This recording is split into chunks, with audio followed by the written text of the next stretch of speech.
Welcome to our lecture online.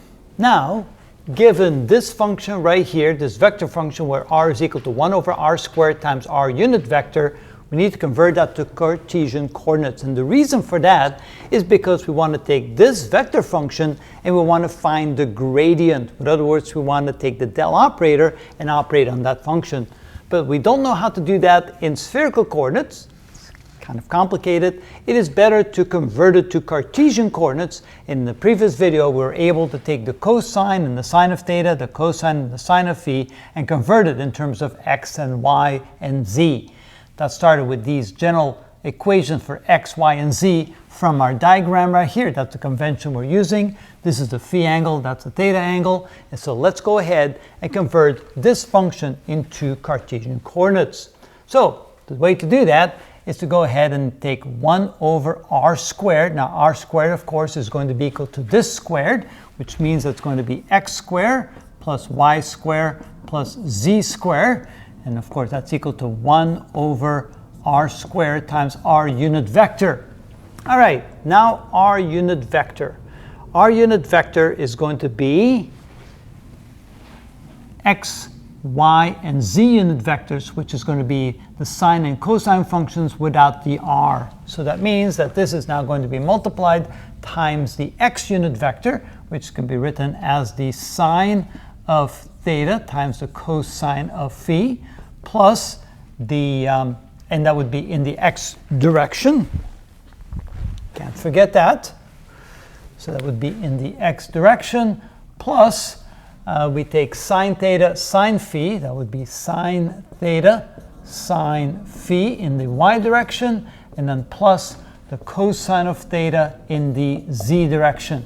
So that's converting the r unit vector into x, y, and z unit vectors, and then 1 over r squared is converted to this. Now let's continue by taking these equivalents and plug them into our equation right here. So this becomes equal to 1 over x squared plus y squared plus z squared times the sine of theta is defined as the square root of x squared plus y squared divided by, and just for simplicity, instead of writing this whole thing here, let's simply write r. That makes it a little bit easier. R times the cosine of phi, which can be written as x divided by, that would be the square root of x squared plus y squared, and that would be times x unit vector. Notice that these are going to cancel out. Then plus the sine of theta. The sine of theta can be defined as the square root of x squared plus y squared over r times, and then we have the sine of phi, and the sine of phi can be written as y divided by the square root of x squared plus y squared, and that would be in the y unit direction, plus the cosine of theta, which is equal to this. That would be x divided by the square root of x squared plus y squared. So that would be cosine in the times z unit vector. Let's see here. I think I have something. Nope. I looked at the wrong thing. Something wasn't right here, and that's why I was kind of hesitating. I made a mistake. Wasn't the first and won't be the last. I want the cosine of theta, which is equal to this, which is z over r. That's what I want. I want z over r, and that would be z unit vector. Now I have this correct, because I wanted the denominators all to be the same. So let's have some fun and cancel these out. Let's cancel these out.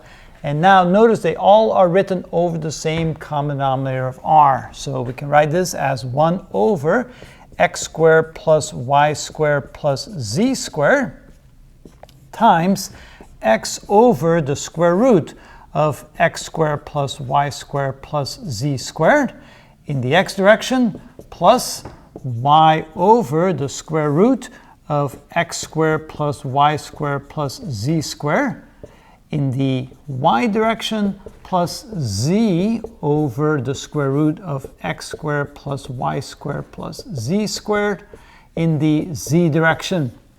All right, now notice I can factor out a square root of x squared plus y squared plus z squared out of each of these terms, and I can multiply that times this, so this becomes equal to 1 over the quantity x squared plus y squared plus z squared to the 3/2 power times what I have left. That would be x in the x direction plus y in the y direction plus z in the z direction. Oh, I'm missing something here. Z in the z direction. And of course, I can now write this as this over that for each, but it doesn't matter. I have it as 1 over r squared times r unit vector can now be written as this.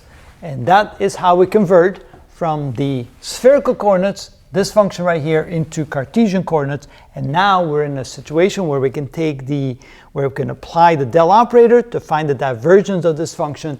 And that's what we're going to do next. Stay tuned. In our next video, we'll try to take this and find the gradient for that. Not the gradient, the divergence, because it's a vector function. And that is how it's done. Yeah, but this looks good. This is a lot faster. Right there. But it's nice to see how it all works out. It'll work. You're right.